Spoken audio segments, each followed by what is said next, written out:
NEET 2026 में collision से एक क्वेश्चन पूछा गया था।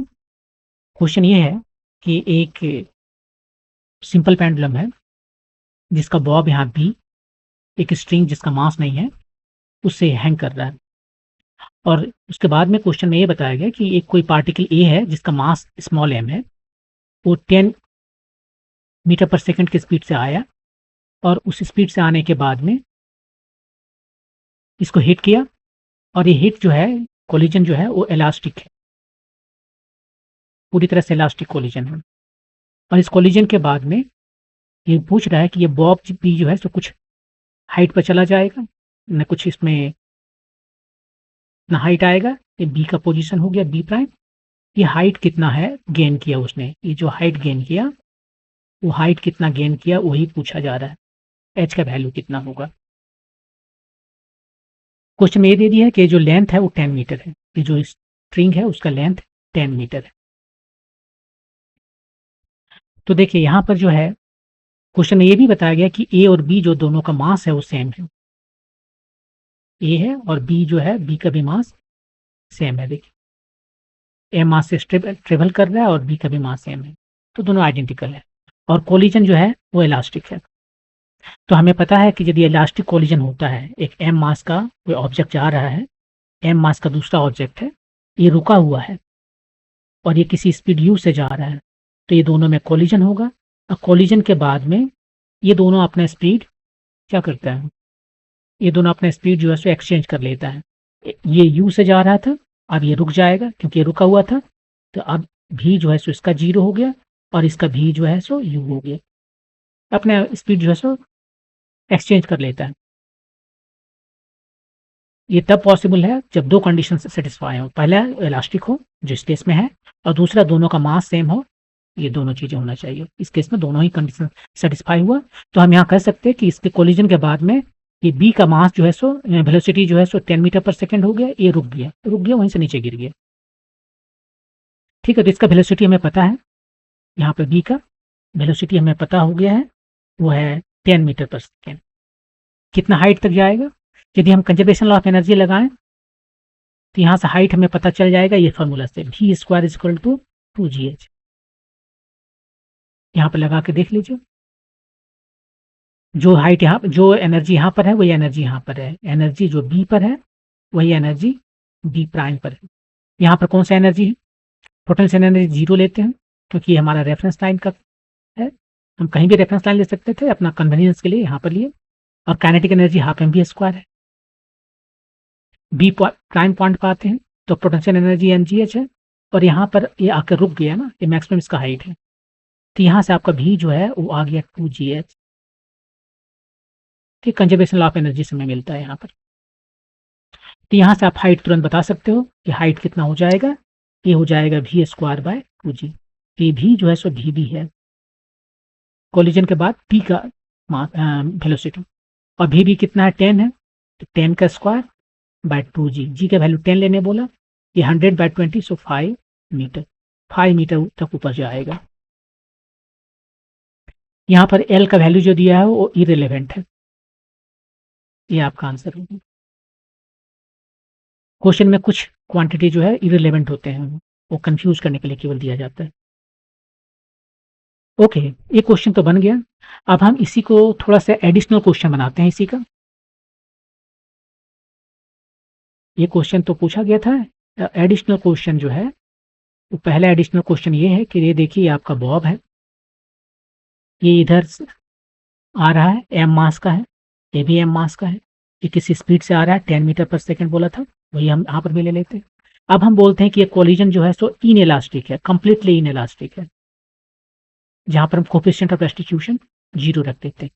इस केस में क्या होगा, दोनों स्टिक हो जाएगा एक दूसरे से, राइट, दोनों चिपक जाएगा और चिपक कर दोनों साथ में ऊपर जाएगा। अब यहाँ से जब यहाँ तक पहुंचेगा तो यहाँ पर जो है सो केवल ये आपका ए है, ये आपका बी है, यहाँ ए नहीं है, ये ए प्लस बी दोनों है साथ में है। अब इस केस में हाइट बताना है कितना है, ये जो हाइट है वो बताना है कितना है। तो इसको बनाने के लिए क्या करेंगे, फिर यहाँ पर हम देखेंगे कि अब जो कोलिजन इलास्टिक नहीं है तो वेलोसिटी का एक्सचेंज नहीं होगा, क्या होगा, यहाँ पर हम कंजर्वेशन लॉ ऑफ एनर्जी लगाते, कंजर्वेशन लॉ ऑफ मोमेंटम लगाते। शुरू में मोमेंटम कितना है, बाद में मोमेंटम कितना है। शुरू में मोमेंटम जो है ए और बी दोनों का लेंगे, ए का मोमेंटम प्लस बी का मोमेंटम। बाद में ए और बी दोनों का मोमेंटम, ये बाद में। शुरू में ए का मोमेंटम कितना है, मास है m टाइम्स 10।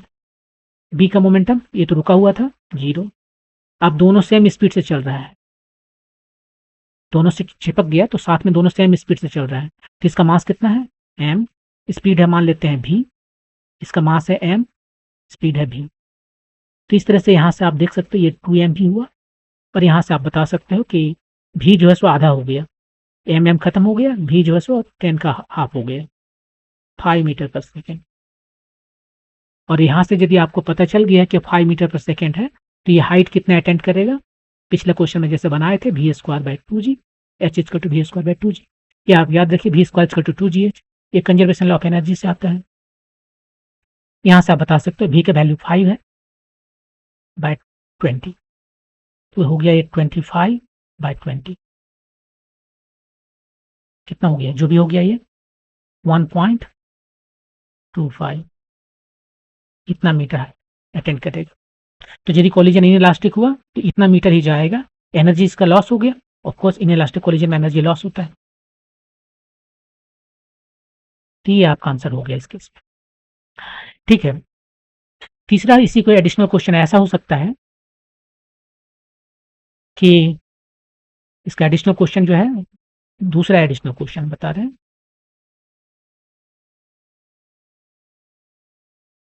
सेम चीज है, ये मास m है आपकी,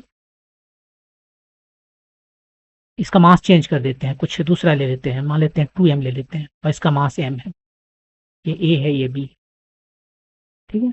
और कोलिजन जो है इलास्टिक लेते हैं, और इलास्टिक कोलिजन लेते हैं, फिर यहाँ से अब दोनों चिपक नहीं जाएगा, अलग अलग चलेगा, ये यहाँ पहुंच गया b', ये कितना हाइट अटेंड किया वो बताना है क्वेश्चन। तो थोड़ा सा चेंज किया, यहाँ मास दोनों का डिफरेंट कर दिए, ई का वैल्यू 1 क्यों दें, हम इसको ई को भी चेंज कर देते हैं, कौन उतना सारा क्वेश्चन बार बार बोलते रहेगा, जनरल ही कर देते हैं, मान लीजिए 5 कर देते हैं, 0.5। कोलिजन ना इलास्टिक है ना इन इलास्टिक, दोनों के बीच में है। अब इसके बाद में बताना है ये कितना हाइट अटेंड करेगा। तो सबसे पहले जो है इस केस के लिए आप अपना जो है यहाँ पर जो कोलिजन है हेड ऑन कोलिजन है, हेड ऑन कोलिजन के लिए जो ये पार्टिकल है m1 का, ये m2 का है, इसका स्पीड अपना कुछ है u1, इसका स्पीड है अपना कुछ u2, यहाँ पर आके दोनों में कोलिजन हुआ। कोलिजन के बाद में दोनों जो है m1 m2, ये चला स्पीड v1 से, ये चला स्पीड v2 से। अब यहाँ पर इसके लिए जो फार्मूला है वो आपको याद रखना है। देखिए v1 के लिए जो फार्मूला है वो क्या है, v1 है m1 minus e m2 plus 1 plus e m2 u2 whole divided by m1 plus m2। ये v1 के लिए फार्मूला है, ये आपको याद रखना है। v2 के लिए क्या करें, इसको यहाँ रिप्लेस करते हैं, ये पहले लिखते हैं 1 प्लस ई, और फर्स्ट टर्म में यहाँ m1 चलता है, m1 u1, m1 u1, second में m2 u2, फर्स्ट में m1 u1, यहाँ u1 लिखना भूल गए, मास टाइम वेलोसिटी होना चाहिए, राइट। और यहाँ पर जो है सो ये चलेगा m2 माइनस ई m1, ये देखिए रिप्लेस हो गया m2 माइनस ई m1, सेकेंड में u2 m1 प्लस m2। ये दो फार्मूला आपको याद रखना है, कोलिजन के पहले और बाद में क्या वैल्यू होगा। तो इस पर्टिकुलर क्वेश्चन के लिए देखिए m1 कितना है, 2m है, इसका स्पीड कितना है, 10 मीटर पर सेकेंड है, m2 कितना है, m है, और u2 कितना है, इसका स्पीड रुका हुआ है, 0 है। तो उसी को हम यहाँ पर सब्स्टिट्यूट करते हैं, और हम किस में इंटरेस्टेड हैं, हम इंटरेस्टेड हैं इसमें v2 निकालने में, राइट। सेकेंड जो पार्टिकल है कोलिजन के बाद उसका स्पीड क्या होगा, एक बार वो हमें पता चल जाए तो हम यहाँ पर तुरंत कह सकते हैं कि ये हाइट कितना हो जाएगा, v²/2g। तो हमें v यानी v2 निकालना है, जो कि v2 है। यहाँ देख लीजिए m1 कितना है, 2m है, ये वाला और ये जो है सो बी जो है सो, ये हमारा ए पार्टिकल है 1 और बी हमारा 2 है। तो m1 इतना हो गया, m2 कितना हो गया, u1 कितना हुआ, यानी ua हो गया 10 मीटर पर सेकेंड, और u2 कितना हुआ, यानी ub हो गया 0।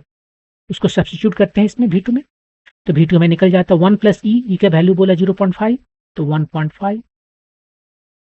m1 कितना है 2m, u कितना है, इसका स्पीड है 10, और यहाँ पर u2 0 है तो ये तो 0 हो गया, m1 plus m2 2m plus m, तो कितना हो गया, ये 3m हो गया, टाइम्स 10 3m, तो 10 मीटर पर सेकेंड।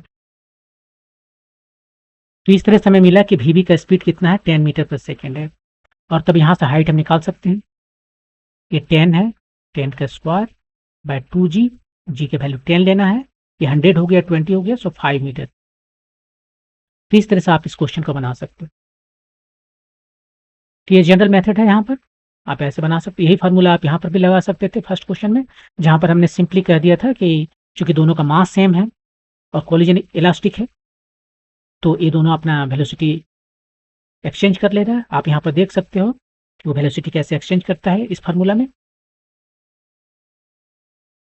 ये जो फार्मूला है यहाँ पर वेलोसिटी एक्सचेंज हम दिखाते हैं यहाँ पर।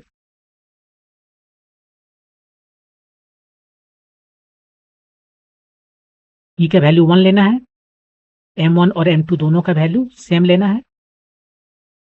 ये v1 देखिए कितना हो रहा है, m1 m2 दोनों सेम लेते हैं और ई का वैल्यू 1 है, तो first term 0, second term 1 + 1 2, m2 का m, u2 का वैल्यू u2, m1 + m2, ये दोनों का वैल्यू सेम है 2m, आ गया u2।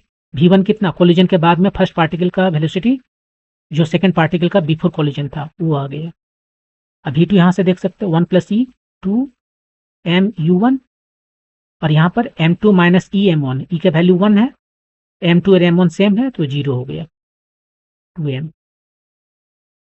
तो v2 बन गया u1 और v1 बन गया u2।